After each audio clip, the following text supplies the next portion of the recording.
dimanapun Anda berada. Anda kembali bersama kami pada acara Telaga, Tegur Sapa Gembala Keluarga. Saya Gunawan Santosa bersama Ibu Dayanti Raharjo dari Lembaga Bina Keluarga Kristen telah siap menemani Anda dalam sebuah perbincangan dengan Bapak Pendeta Dr. Paul Gunadi. Beliau adalah seorang pakar dalam bidang konseling dan dosen di Seminari Alkitab Asia Tenggara, Malang. Kali ini kami akan berbincang-bincang tentang ekses atau dampak keluarga yang untuk masa tertentu harus terpisah. Dan pembicaraan ini memang merupakan kelanjutan dari pembicaraan kami beberapa waktu yang lalu tentang keluarga jarak jauh.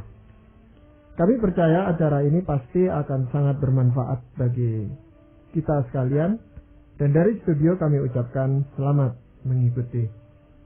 Pak Paul, beberapa waktu yang lalu kita pernah membicarakan tentang keluarga jarak jauh, suami istri yang harus berpisah untuk jangka waktu tertentu karena alasan-alasan tertentu pula.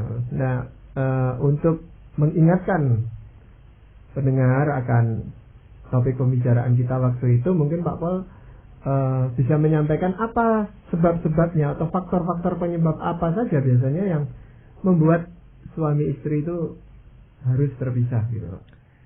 Sekali lagi saya mau menggarisbawahi kata terpaksa berpisah ya Pak Gunawan, sebab yang sedang kami bicarakan di sini bukanlah keterpisahan karena tidak cocok atau disengaja supaya bisa menjauh dari pasangannya, bukannya, tapi suatu keadaan yang sangat memaksa sehingga mereka harus berpisah. Baik itu suami pisah dengan istri, istri pisah dengan suami, atau anak pisah dengan orang tua. Hal itu pun bisa terjadi. Yang biasanya menjadi penyebab adalah pekerjaan, Pak Gunawan. Jadi seringkali ada orang yang mendapatkan pekerjaan di luar kota, apalagi dalam masa yang seperti sekarang ini. Pilihan-pilihan untuk bekerja lebih menyempit, sehingga akhirnya ya harus diambil yang tersedia. Bahkan kalau itu pun di luar kota.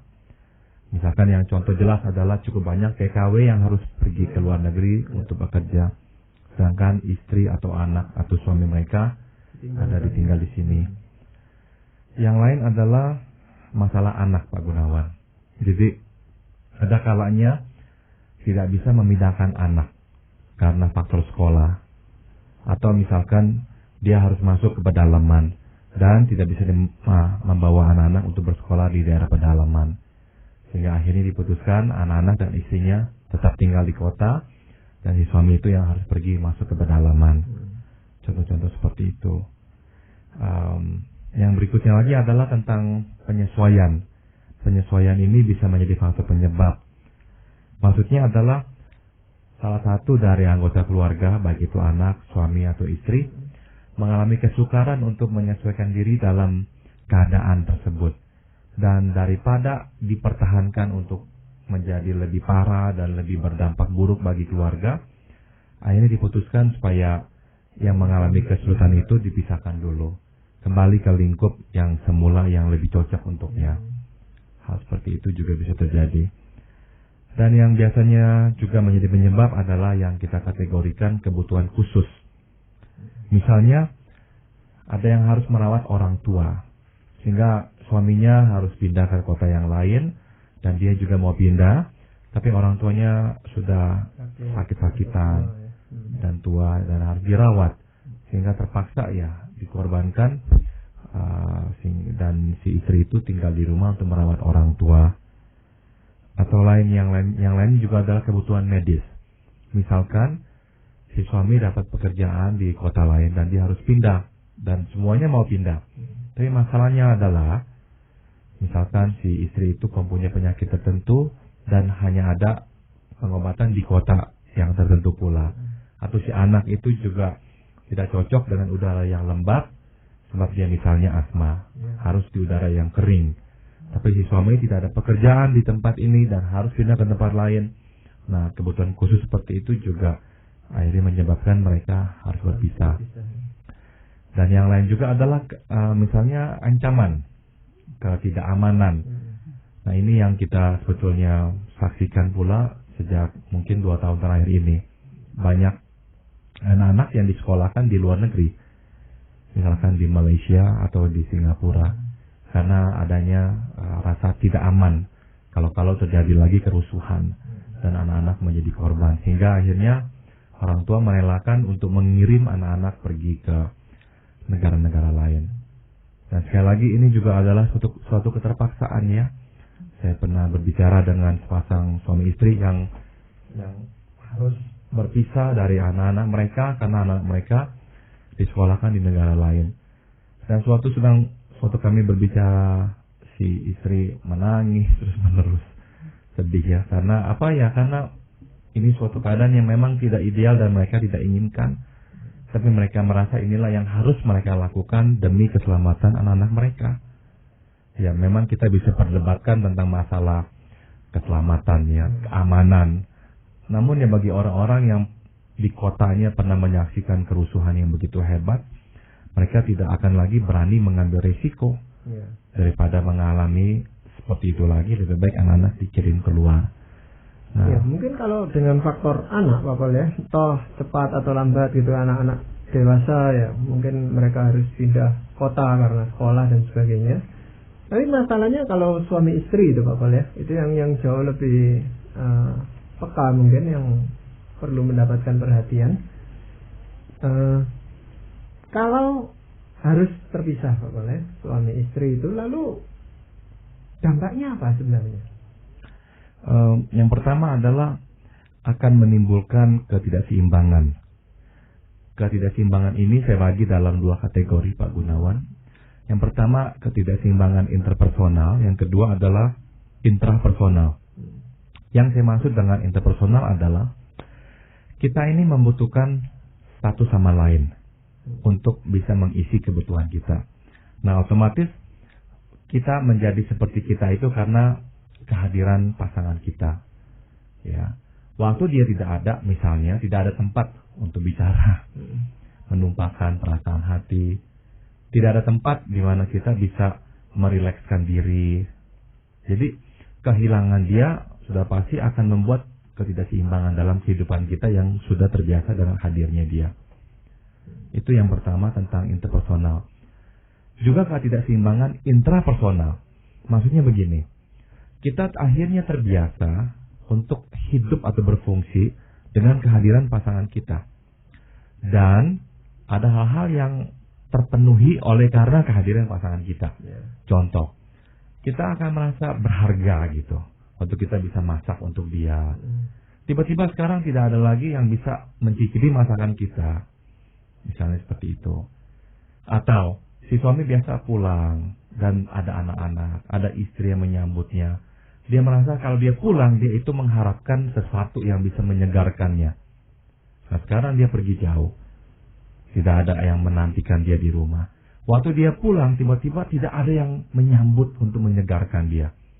Nah, tanpa disadari, terjadilah ketidakseimbangan intrapersonal. Nah, yang lebih pribadi lagi, misalkan ketidakseimbangan intrapersonal itu adalah dalam hal seksualnya, kebutuhan seksualnya. Tidak bisa tidak akan ada gangguan di situ. Dia dulu tidak terlalu dikuasai oleh pikiran-pikiran seksual, tapi karena ketidakhadiran si istri itu mengganggu dia sekali. Nah, terjadilah ketidakseimbangan dalam dirinya secara intrapersonal itu. Nah, kalau ketidakseimbangan yang tadi Bapak katakan itu menguasai seseorang, Bapak, apa jadinya orang itu?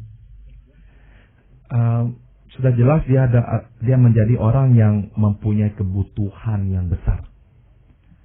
Jadi ketidakseimbangan itu sebetulnya menciptakan lubang-lubang kebutuhan. Misalnya, dia biasa bicara, ada teman bicara, mendengarkan dia dengan simpatik, memberikan telinga untuknya. Sekarang tidak ada. Nah, ini menciptakan kebutuhan interpersonal akan seseorang yang bisa mendengarkan dia. Dan kebutuhan intrapersonal pula, dalam pengertian dia merasa dirinya itu penuh dengan tekanan yang harus dia keluarkan, sehingga dengan tidak dikeluarkannya tekanan itu dia merasa terhimpit sekali hidupnya. Nah, ketidakseimbangan intrapersonal ini yang saya bicarakan, akhirnya menimbulkan kebutuhan yang besar. Jadi ketidakseimbangan itu seolah-olah mempernyaring ya, memperkuat kebutuhan yang dirasakan. Bahwa dia perlu sekali seseorang yang bisa bersama dia, menemani dia, mendengarkan dia, dan membagi bebannya dengan dia.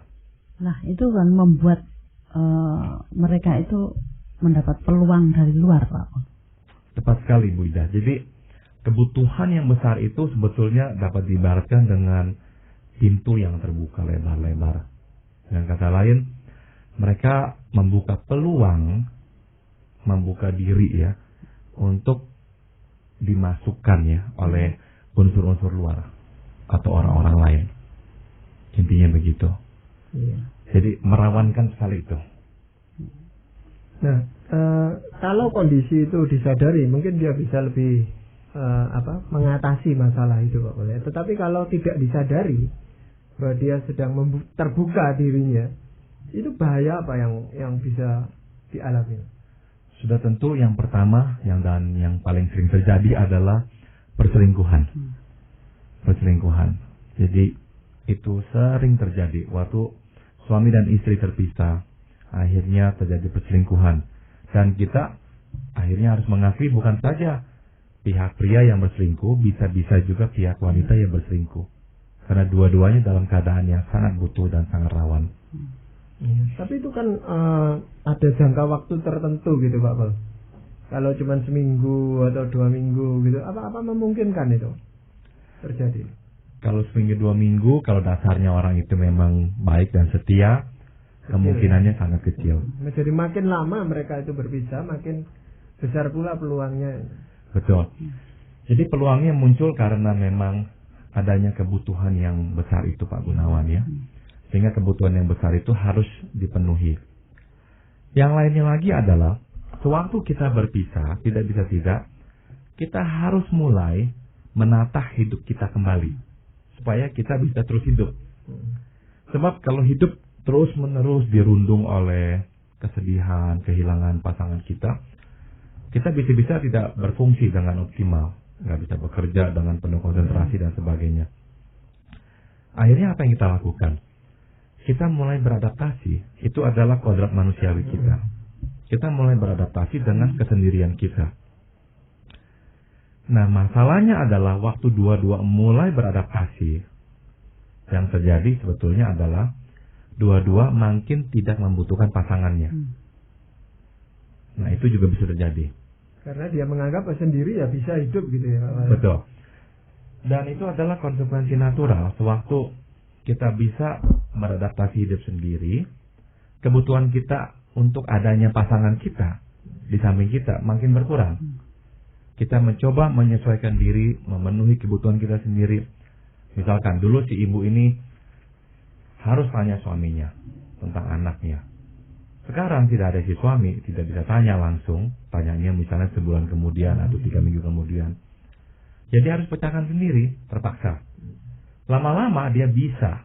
Dulu tidak bisa, makanya harus tanya suami. Sekarang bisa. Nah sekarang dimanakah fungsi suami tadi itu? Ya tiba-tiba terhilang.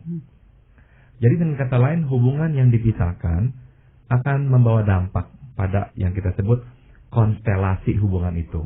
Atau keterikatan atau pemasangan hubungan itu sendiri.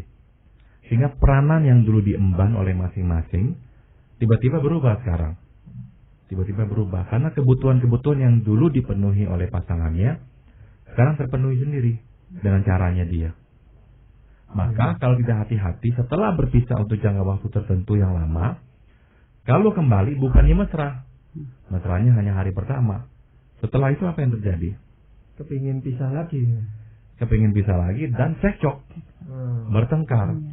Karena apa? Karena memang kehilangan peran yang dulu itu telah dimainkan untuk memenuhi kebutuhan masing-masing.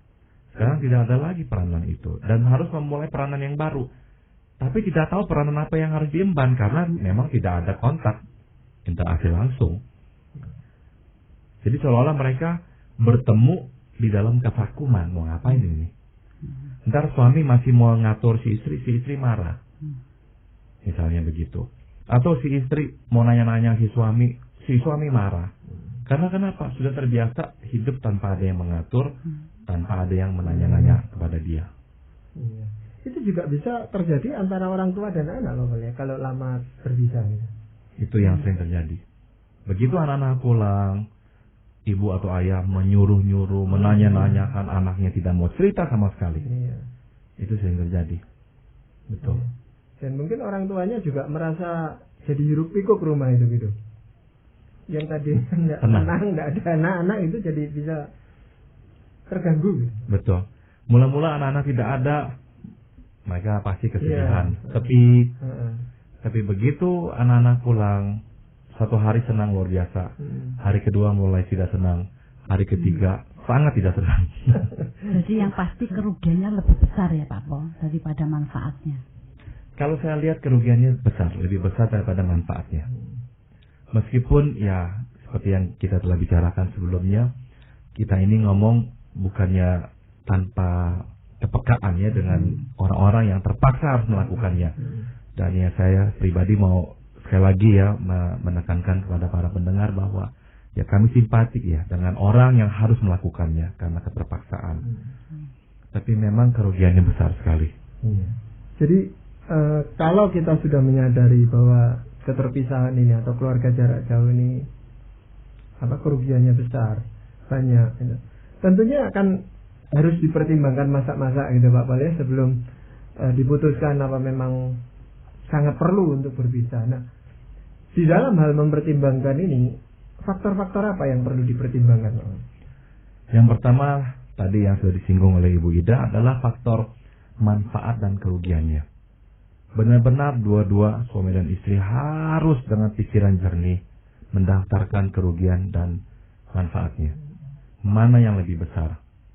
Nah, kadangkala meskipun ya disadari kerugiannya besar, namun karena keterpaksaan harus dilakukan, ya dilakukan. Namun, kalaupun harus dilakukan, saya kira kriteria yang kedua yang harus dipikirkan adalah apakah ini permanen atau sementara. Jadi sebisa-bisanya jadikanlah itu sesuatu yang sementara. Sebisa-bisanya. Tapi mungkin pada awalnya ya orang bicara ini sementara aja lah gitu loh. Tapi biasanya keterusan gitu Pak Bang. Kan sudah mengadaptasi dengan situasi yang baru dan mereka sudah menikmati kemudian ingin meneruskan, biasanya begitu Pak. Betul. Atau ada yang berpikir, ya saya kalau pulang ke sana kedudukan saya kalaupun bisa dapat kerja akan berkurang. Akhirnya masing-masing berpikir ya udah biarkanlah, soalnya dengan penghasilan yang seperti ini hidup lebih layak. Kalau engkau pulang lebih susah, ya udah teruskan saja. Nah itu juga bisa terjadi.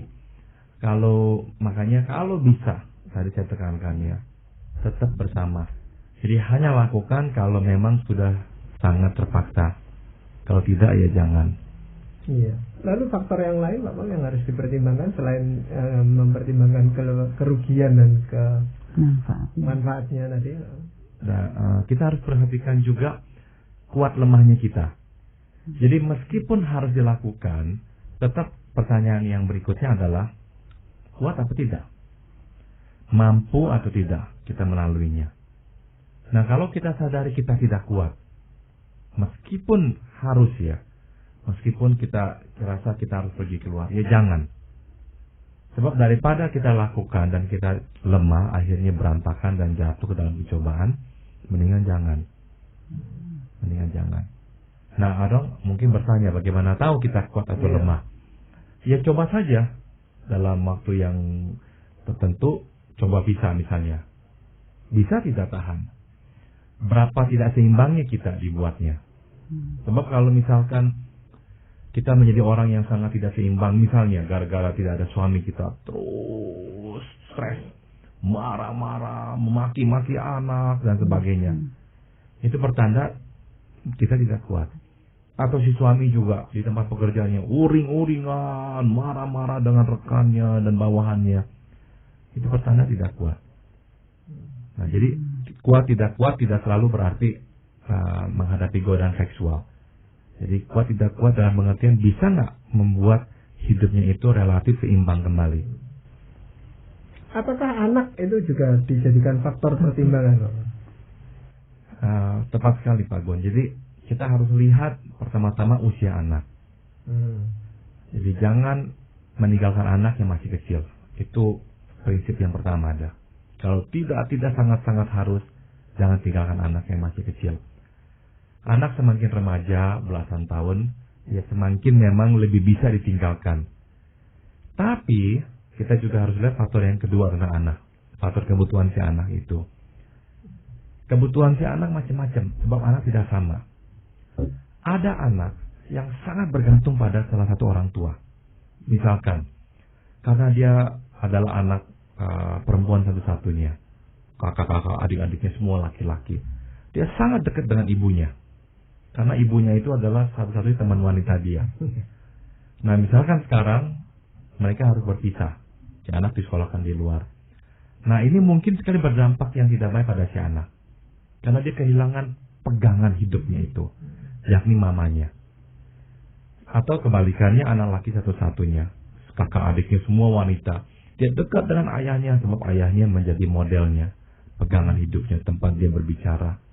Sekarang tidak ada lagi, mereka terpisah. Itu bisa sangat menggoncangkan si anak. Iya. Tadi Pak Paul katakan sebaiknya waktu anak kecil tidak ditinggalkan gitu Pak Paul. Tapi justru kebutuhan keluarga itu dalam segi finansial justru pada waktu ini permulaan mereka berumah tangga dan itu relatif anaknya masih kecil gitu Pak Paul. Ya, itu salah satu fakta kehidupan Pak Gunawan. Jadi kalau itu yang harus terjadi karena tidak ada pekerjaan dan dia harus bekerja dan pekerjaannya di luar kota, mungkin ya harus dilakukan juga. Itu faktor keterpaksaan ya Pak. Jadi dalam situasi yang sangat-sangat tidak menguntungkan, akan ada tindakan-tindakan terbaik yang harus kita lakukan. Tapi tetap yang terbaik itu sebetulnya tidaklah ideal. Tapi sebagai manusia ya kita harus sadari itu adalah bagian kehidupan kita. Nah Pak, di dalam hal keterpisahan tadi ya, orang tua dan anak, itu ada orang tua yang ya, biasanya ayah itu yang sering tugas keluar kota atau bekerja di luar kota. Waktu pulang itu kan selalu ingin memanjakan anaknya secara berlebihan, seperti mau menebus dosanya gitu loh Pak. Itu gimana Pak? Anak itu kan jadi ketika ayahnya tidak ada ya, dia sendirian, tetapi begitu datang dilimpahi dengan begitu banyak oleh-oleh gitu. Nah itu apa dampaknya? Ya saya harus akui faktor penebusan itu ada. Maksud saya sekurang-kurangnya ya si ayah itu menebus rasa bersalahnya. Iya. Jadi pasti ada dampaknya ya, mengurangi rasa bersalahnya. Untuk si anak apakah ada dampak penebusannya? Ya ada juga. Sebab si anak bahagia. Sebab semua anak senang diberikan hadiah. Iya. Jadi figur papa itu menjadi figur yang menyenangkan karena datang membawa hadiah. Jadi ada unsur penebusannya, bukannya tidak ada sama sekali. Tapi kalau Pak Gunawan tanya, apakah penebusan seperti itu membayar balik kehilangan atau kerugian yang ditimbulkan? Ya tetap tidak. Tetap tidak sebanding. Penebusan itu ya misalnya hanya membayar balik 10%. Tetap terhilang yang 90% itu.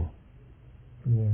Pak Paul, kalaupun terjadi Pak Paul ya, akibat dari keluarga jarak jauh ini, salah satu pasangan itu berselingkuh Pak Paul. Lalu anak itu kan mulai merasakan ayahnya ini makin lama jarang pulang, dan ibu tahu bahwa suaminya ini mulai tidak betul, mulai berselingkuh. Nah bagaimana sikap ibu itu terhadap anaknya yang seringkali menanyakan ayahnya? Kalau anaknya sudah lumayan besar ya, lumayan besar umur berapa? Ya misalkan sudah berusia sekitar 10 tahun dan ke atas. Dan dia mulai menanyakan ayahnya. Saya kira kalau saya jadi ibu itu, saya akan ceritakan keadaan sebenarnya. Bahwa ayahmu itu sudah ada orang lain di sana. Dia akan pulang karena dia mau ketemu kamu. Jadi saya nggak akan menutup-nutupi hal itu. Biarkan si anak itu berhubungan juga dengan ayahnya dan menanyakan kenapa ayah begitu. Sebab si ayah itu harus mempertanggungjawabkan perbuatannya kepada bukan saja istrinya, kepada anaknya pula. Jadi saya kira jangan ditutupi, biarkan dia ceritakan. Tapi kalau anaknya sudah bisa mengerti ya, kira-kira usia 10 tahun ke atas. Kalau sebelumnya ya sebaiknya jangan. Tapi masalahnya itu adalah ayah ini, si suami ini baik terhadap anaknya gitu. Jadi suka-suka telepon gitu. Tapi itu kan memberikan pengharapan yang semu, yang palsu. Dia tidak bakal pulang kok gitu. Betul. Itu sebabnya saya tidak akan mengambil bagian dalam penipuan ini atau tipu daya ini. Jadi sebagai seorang ibu, dia harus ceritakan bahwa inilah kenyataannya. Kalau si anak bilang saya nggak percaya, silakan tanyakan papamu. Begitu. Nah, anaknya akan terpukul, shock dan sebagainya. Tapi tetap prinsip saya adalah realitas itu lebih sehat daripada hidup dalam ilusi. Iya. Nah, Pak Paul, ada sering kali juga yang masalah sering timbul itu adalah ketika si suami itu harus pindah keluar kota karena pekerjaannya, istrinya diajak tidak mau dengan alasan kamu kan belum menetap di sana, belum tentu kita tinggalnya di mana dan sebagainya. Itu gimana, Pak? Sebisanya sebelum dia itu pindah, dia bawa istrinya dulu lihat untuk meninjau keadaannya. Kemudian dua-dua pulang, dua-dua mendoakan, dua-dua mendiskusikannya lagi dan melihat cocok apa tidak cocok tempat seperti itu. Jadi keterbukaan di dalam hal ini saling membicarakan itu penting sekali gitu kan. Sebelum Betul. mereka memutuskan harus berpisah atau bersama-sama gitu ya. Betul, keterbukaan dari awalnya. Dari awalnya. Iya. Sebelum kita mengakhiri pembicaraan ini, Pak Paul mungkin akan menyampaikan sebagian dari firman Tuhan. Saya akan bacakan dari Kolose pasal 3 ayat 17. Dan segala sesuatu yang kamu lakukan dengan perkataan atau perbuatan, lakukanlah semuanya itu dalam nama Tuhan Yesus. Nah, saya kira semua orang ya yang harus ya berpisah dengan keluarganya atau istri atau suaminya patut mengingat ayat ini. Apapun yang kita lakukan, lakukanlah dalam nama Tuhan Yesus. Jadi meskipun tidak diawasi, tidak dilihat oleh pasangan kita selalu harus bertanya, dapatkah saya berkata, saya melakukan ini dalam nama Tuhan Yesus? Sebab itu yang Tuhan minta. Kalau kita tidak bisa mengatakan, iya ya, saya melakukan ini dalam nama Tuhan Yesus, berarti itu hal yang tidak bisa kita lakukan. Ya, tidak bisa dipertanggungjawabkan yang pasti. Betul. Betul, meskipun tidak dilihat oleh pasangan kita. Tapi Tuhan itu yang melihat semuanya. Betul. Ya. Juga terhadap anak-anak yang di luar kota ya Pak Paul. Tepat sekali. Jadi anak-anak yang pisah dari orang tuanya, yang tidak diawasi oleh orang tua, harus bertanya, dapatkah saya berkata bahwa yang saya lakukan ini dilakukan dalam nama Tuhan Yesus? Ya. Saya rasa itu perlu diajarkan kepada anak-anak yang harus studi di luar kota dan sebagainya. Betul. Kita harus bersyukur bahwa kita punya Tuhan yang terus mengawasi, membimbing hidup kita ke jalan yang benar. Jadi demikianlah tadi para pendengar yang kami kasihi, kami telah mempersembahkan sebuah perbincangan tentang ekses kalau keluarga suami istri itu harus berpisah, terpaksa berpisah walaupun untuk sementara waktu. Dan pembicaraan ini telah kami lakukan bersama Bapak Pendeta Dr. Paul Gunadi dalam acara Telaga, Tegur Sapa Gembala Keluarga. Bagi Anda yang berminat untuk melanjutkan acara Tegur Sapa ini, kami persilakan Anda menghubungi kami lewat surat. Alamatkan surat Anda ke Lembaga Bina Keluarga Kristen atau LBKK, Jalan Cimanuk 58, Malang. Saran-saran, pertanyaan, serta tanggapan Anda sangat kami nantikan. Dan dari studio kami mengucapkan sampai jumpa pada acara Telaga yang akan datang.